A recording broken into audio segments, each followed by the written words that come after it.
우리는 아름다운 것을 참 좋아합니다. 여러분들 아름다운 거 참 좋아하시죠? 앞에 있는 제 모습이 아름다워 보이십니까? 아멘, 감사합니다. 얼마 전에 카카오톡 업데이트로 인해서 많이 당황스러우셨죠? 제가 사과드릴 건 아니고요. 다른 분들의 프로필로 인해서 많이 당황스러우셨을 텐데 그 하루 동안 참 많은 것들을 감상했었습니다. 꽃 사진에 1차로 당황했고요. 손주들 사진에 2차로 당황했습니다. 참 예쁘죠?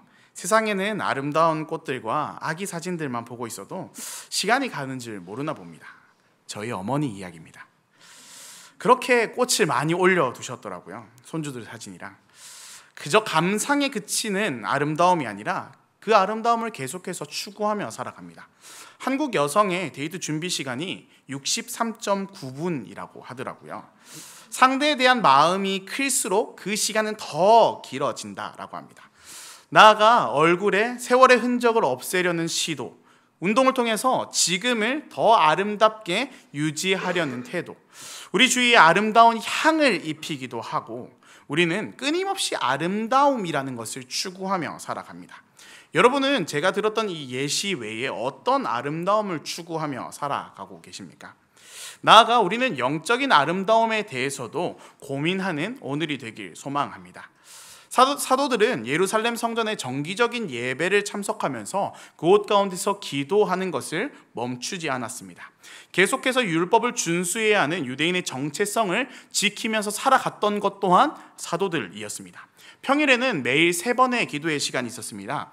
유대의 시간으로 3시, 6시, 9시, 우리의 시간으로 하면 오전 9시, 그리고 정오, 오후 3시에, 그리고 안식일과 절기에는 아침 기도 후에 한 번 더해서 4번의 기도를, 대속죄일에는 저녁 이후에도 한 번 더 추가해서 총 5번의 기도의 시간을 늘 지키며 살아갔습니다. 유대인에게 있어서 이 경건 생활이라는 것은 가장 핵심적인 부분이었기 때문에 여기까지도 종교적인 아름다움을 추구하던 이들에게 반드시 필요한 영역이었을 것입니다. 그러던 어느 날 오후 베드로와 요한은 성전 바깥들에서 안뜰로 이어지는 계단을 올라가고 있었습니다. 그 이유는 이스라엘 뜰에서 제9시 오후 3시에 있었던 기도에 참석하기 위해서였습니다. 두 사도는 그곳에서 미문에 앉아 구걸하던 걷지 못하는 자를 눈에 발견하였습니다.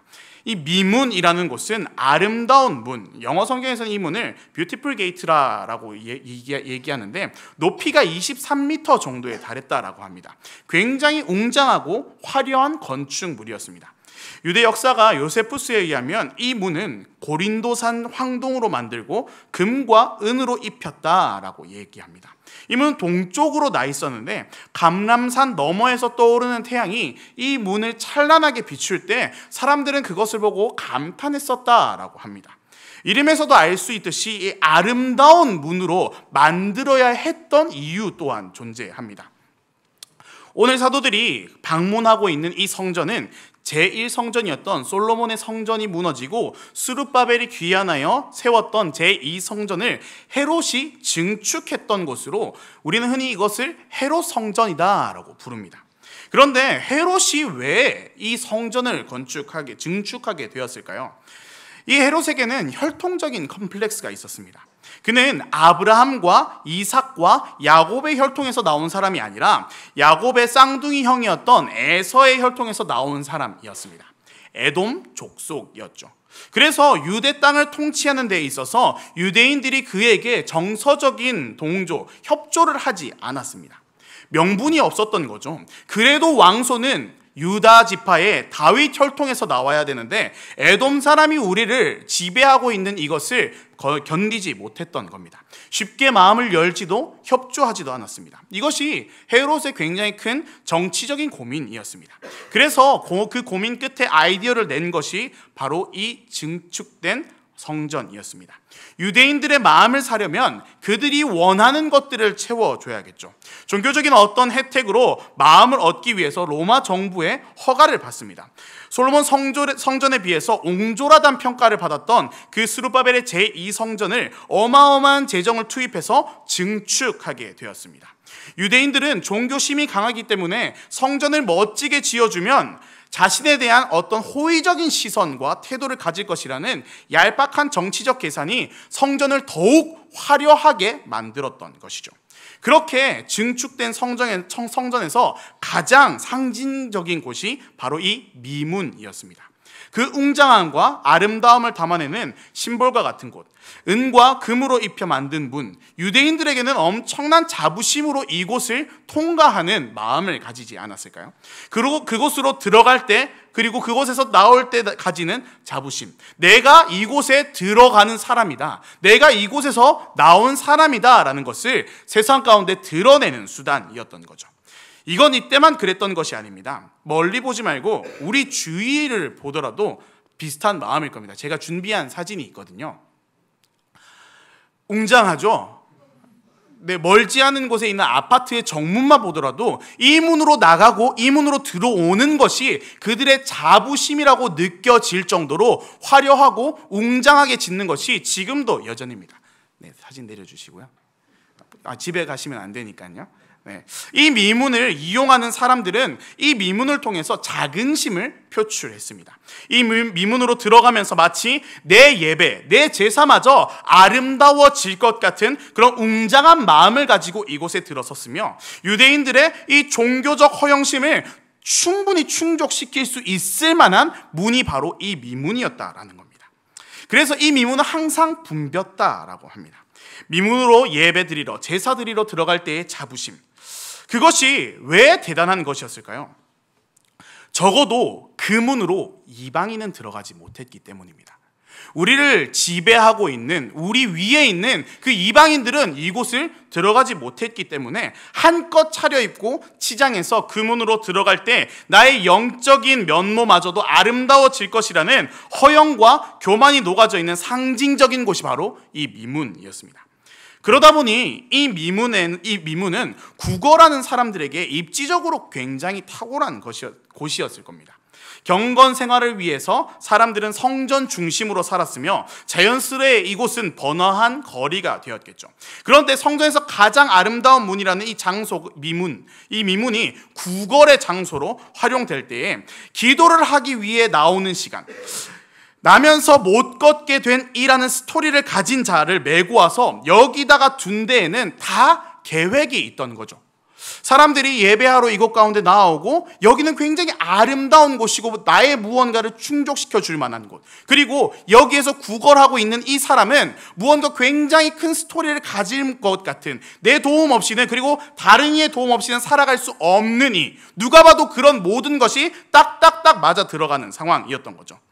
나면서 못 걷게 된 이다라는 표현은 그의 병이 도저히 치료될 수 없는 절망적인 상태를 이야기합니다. 어떤 중간에 다치거나 중간에 걷게 되지 못한 이가 아니라 평생 한 번을 걸어본 기억이 없는, 그런 것을 전혀 경험해보지 못한 이가 그곳 가운데 있었을 겁니다. 얼마나 불쌍하게 여겨졌을까요? 나면서부터 못 걷게 되었다면 그의 다리 근육은 깡 말라 다른 이의 도움을 없이는 전혀 살 수 없는 자였을 겁니다. 제 딸이 작년 11월에 좀 크게 다쳐서 다리에 깁스를 한 달 이상을 하게 된 적이 있었거든요. 그런데 그렇게 수술을 하고 다리가 부러져서 수술을 하고 오랜 시간 동안 걷지 않다가 다리를 풀고 나서 걸었을 때 한 달 반이 걸렸습니다. 정상적으로 보행하는 데 있어서 한 달 반이 걸렸어요. 처음에는 본인도 엉덩이로 기어다니다가 걸어야 된다라는 것에 너무 당황스러웠고, 저희도 그 왼쪽과 다르게 차이 나는 그 다리를 보면서 너무 놀랬던 기억이 있거든요. 그런데 한 번도 걸어본 적이 없는 사람의 다리는 얼마나 볼품이 없었을까요? 도움을 요청하는 데 있어서 누구보다 좋은 스토리였을 것이고, 누구보다 프로 같은 모습으로 잘 구걸할 수 있는 이였을 것입니다. 그런 그가 성전 입구에서 돈을 구걸하는 것은 때와 장소가 가장 탁월했던 것이었죠. 당시 유대인은 가난한 자에게 자신의 소유를 나누어 주는 것을, 구제하는 것을 굉장히 중요한 덕목이라고 생각했습니다. 경건 생활의 일환이었던 거죠. 성전에 올라가서 기도하는 사람들이 어떤 종교적인 자비심을 가지고 있었을 거라는 점, 심지어 하나님께 드릴 물질이 충분하다라는 점을 잘 이용한 것이 바로 이 사람이었다라는 겁니다. 아름다운 문 아래에서 애처로운 행색, 이 극적인 대비는 동정심과 연민을 일으키기에 가장 완벽했습니다. 현대 우리 교회 안에서도 발견할 수 있는 현상이라고 생각합니다. 찬양팀이나 성가대, 그리고 다음 세대 교사로 회의를 하고 있는 부모님에게 아이가 다가오죠. 그리고 헌금과 간식비를 달라라고 합니다. 어머니의 모습은 어떨까요? 교회 온다고 풀 세팅을 하고 아름다운 모습과 인자한 모습으로 그 회의의 자리에, 성가대 찬양팀 연습의 자리에 있습니다. 그런데 대조적으로 아이들은 꼬질꼬질한 머리, 그리고 꼬질꼬질한 얼굴을 가지고 세수를 안 한 것 같은 그런 모습을 가지고 엄마 빨리 돈 줘 하면 다른 집사님들의 지갑마저 열기에 충분하죠. 내가 줄까? 라는 마음을 가질 수밖에 없습니다. 그 시간 부모님은 어떠한 훈계도 없이 지갑을 엽니다. 혹여나 잔돈이 부족해서 10,000원짜리나 50,000원짜리가 나오면 할렐루야죠. 하나님의 은혜입니다. 그런 모습이 우리에게도 있는데 당시에 종교적인 삶을 살아갔던 유대인들에게는 얼마나 그런 모습이 강했을까요? 성전에 올라가던 사람들은 자신의 정결함을 위해서 부정한 것과의 접촉을 피하려 했을 겁니다. 나아가 가난한 자를 위해 행하려던 그 허영적인 구제 행위를 위해서 어쩔 수 없이 그들이 그 앉아있는 사람을 도와주는 방법이 무엇이었을까 생각해 봤을 때 동전을 던져주지 않았을까 생각했습니다. 그 사람 손에 어떤 것을 쥐어주는 것은 잘못해서 내 손에 닿으면 내가 부정해지기 때문에 그 사람에게 주기 위해서는 내가 가지고 있는 것을 던져서 줘야겠죠. 그리고 내가 더 많은 것들을 너에게 준다라는 것을 보여주기 위해서 큰 액션으로 던지지 않았을까요? 게다가 9시, 오후 3시는 기도하는 사람이 가장 많아 붐비는 시간이었기 때문에 누구나 볼 수 있고 누구나 알 수 있게끔 예배하러 올라가는 가운데 종교적 허영심을 위해서 마치 이렇게 크게 던져줬을 겁니다. 이따 제가 죽겠습니다. 3절에 그가 베드로와 요한이 성전에 들어가려 함을 보고 구걸하거늘 이라고 기록합니다. 구걸하던 이가 베드로와 요한을 붙잡아서 구걸하는 거죠. 이게 어떤 모습입니까? 구걸의 프로의 모습입니다. 쭈뼛쭈뼛 망설이는 모습이 아니라 구걸하는 것을 오히려 당당하게 여기고 있는 이 모습, 여러분들 한번 상상해 보십시오. 누가 이 사람의 태도를 이렇게 만든 것일까요? 종교적인 허영심으로 가득 찬 이들이 그를 그렇게 만들어 갔을 것입니다. 사실 생각해 보면 베드로와 요한이 이 문을 수없이 드나들지 않았을까요? 적어도 처음 가는 문은 아니었을 겁니다. 그러나 오순절 성령의 역사를 경험한 이들은 물건을 통용하고 생명력 있는 교제와 복음으로 새로운 삶을 살아가던 이였습니다. 여전히 많은 이들이 아무런 생각 없이 자연스레 그런 방식으로 성전을 향하고 있었을 때 그 가운데 어떤 이들은 종교적 허영심을 가지고 그 자리에서 만족감을 위해서 큰 액션으로 다가갔을지 모르나 무심히 지나쳤던 수많은 인파와 지나간 시간들의 허영들을 뒤로하고 그들은 한 영혼에 집중합니다. 4절부터 7절 말씀인데요. 베드로가 요한과 더불어 주목하여 이르되 우리를 보라 하니 그가 그들에게서 무엇을 얻을까 하여 바라보거늘 베드로가 이르되 은과 금은 내게 없거니와 내게 있는 것을 내게 주노니 나사렛 예수 그리스도의 이름으로 일어나 걸으라 하고 오른손을 잡아 일으키니 발과 발목이 곧 힘을 얻고. 사실 그가 구했던 것은 무엇입니까? 동전 한 입 정도 되지 않았을까요? 그의 소망은 일어나는 것이 아니었을 겁니다. 오늘 많은 적선을 받는 것, 그것이 이가 생각했던 소망이었을 겁니다. 우리가 생각하는 것처럼 이가 정말 일어나고 싶다, 이런 소망마저 상실돼버린 상태가 아니었나 우리는 살펴볼 수 있었습니다. 나면서부터 못 걷게 되었다면 그의 다리와 근육은 깡 말라서 다른 이들의 도움 없이는 전혀 살아갈 수 없는 비참한 상태, 그런 사람이었을지 모르나 이제 그는 일어나게 되는 모습을 우리가 봅니다. 미문에 기대어서 그저 부스러기들에 의지한 채 살아간 그의 삶은 결코 아름다운 모습이 아니었을 겁니다. 레위기 21장에 보면 이렇게 기록합니다. 16절부터인데요. 여호와께서 모세에게 말씀하여 이르시되 아론에게 말하여 이르라. 누구든지 너의 자손 중에 대대로 육체의 흠이 있는 자는 그 하나님의 음식을 드리려고 가까이 오지 못할 것이니라. 누군지 흠이 있는 자는 가까이 하지 못할 것이니 곧 맹인이나 다리 저는 자나 코가 불완전한 자나 지체가 더한 자나 발이 부러진 자나 손 부러진 자나 등 굽은 자나 키 못 자란 자나 눈에 백막이 있는 자나 습진이나 버짐이 있는 자나 고환이 상한 자나 제사장 아론의 자손 중에 흠이 있는 자는 나와 여호와께 화제를 드리지 못할지니 그는 흠이 있은즉 나와서 그의 하나님의 음식을 드리지 못하느니라 라고 기록합니다. 총회에도 들지 못하고 어떤 자유롭게 하나님을 예배하러 들어가는 그 미문 안으로조차 들어갈 수 없었던 이였습니다. 사람들은 그 미문으로 왜 들어갔나요? 그 사람들의 목적은 그 제사 하나였습니다. 제사 한번 드려보지 못한 사람이었겠죠. 흠이 있는 사람. 그 흠으로 인해서 하나님 앞에 나아가는 것을 생각조차 해본 적이 없는 사람. 그는 심지어 남의 도움 없이는 이 아름다운 미문 곁으로 가는 것조차 할 수 없었던 사람입니다. 율법상 규례대로 성전에서 제사를 드리지 못하는 자, 그 자가 이제 일어나게 되었습니다. 부정한 존재였던 그는 평생을 경멸의 대상과 적선의 대상으로 살아갔을지 모르나 애초에 그 경멸에서 벗어나는 것조차도 꿈꿔보지 않은 비참한 인생이었을지 모르나 애초에 서본 적도 없는 자였기에 희망도 소망도 본질적인 것이 아닌 그저 하루의 삶에 급급하여 박탈된 상태로 살아가던 이가 바로 나면서부터 앉아있던 자였습니다. 사실 이 모습을 보면서 우리의 모습이 비춰지지 않나 우리는 돌아보아야 됩니다. 미문 곁에 앉아있는 그 자를 통해 우리의 인생을 한번 돌아보십시오. 죄인의 비참한 처지, 그 죄의 상태를 스스로 벗어날 수 없는 무기력한 상태, 나면서부터 누군가의 도움 없이 자유하지도 살아가지도 못하는 인생, 나아가 상대적 박탈감 아래에서 그저 연명하는 것이 우리의 인생이진 않습니까?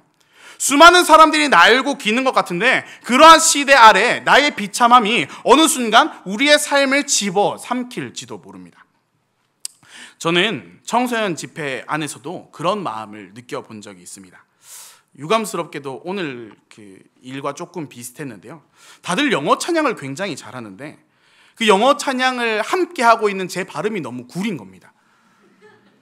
나는 왜 이렇게 발음이 후질까? 나는 저 사람들처럼 왜 손을 들고 찬양하지 못할까?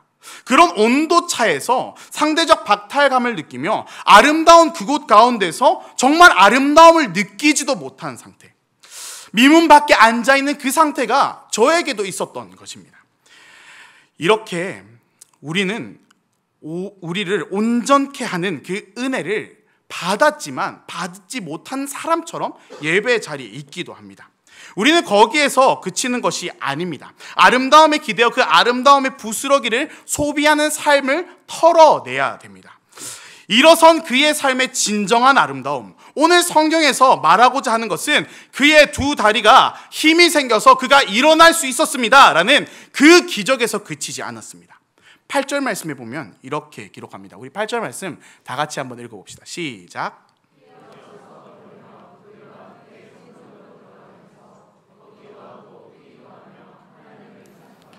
이게 결론이었습니다. 이가 다리가 튼튼해져서 이제 섰습니다. 이러한 기적을 하나님께서 행하셨습니다. 여기에서 그치는 것이 아니라 그렇게 회복된 그가 그 미문을 이제 비로소 통과하여서 정말 그들과 함께 그 모습을 바라보는 많은 공동체와 함께 그곳에서 기뻐하며 하나님을 찬송하는 것, 그것이 하나님의 기적의 결과였습니다. 오늘 말씀은 그 누구도 고칠 수 없는 절망적인 그 결핍이 충족된 것이 그저 아름다운 것이 아니라 이제 그가 그 미문으로 들어가 진정으로 해야 할 것을 감당하는 것이 아름다움이다라고 이야기하고 있습니다.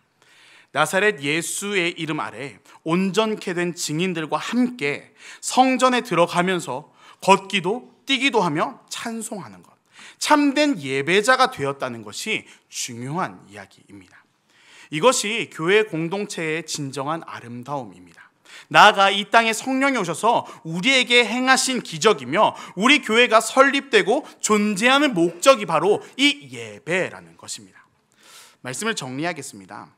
나면서부터 못 걷게 된 사람이 성전문에서 구걸을 하고 성전에 들어가지 못하는 것은 손으로 지은 성전의 부족함과 한계를 보여줍니다. 그리고 그가 나사렛 예수 그리스도의 이름으로 고침을 받은 후에 성전에 들어가게 된 것은 참 성전이신 예수 그리스도를 통한 온전한 구원을 상징합니다. 그렇다면 여러분들은 어떤 모습으로 이 예배에 임하고 계십니까?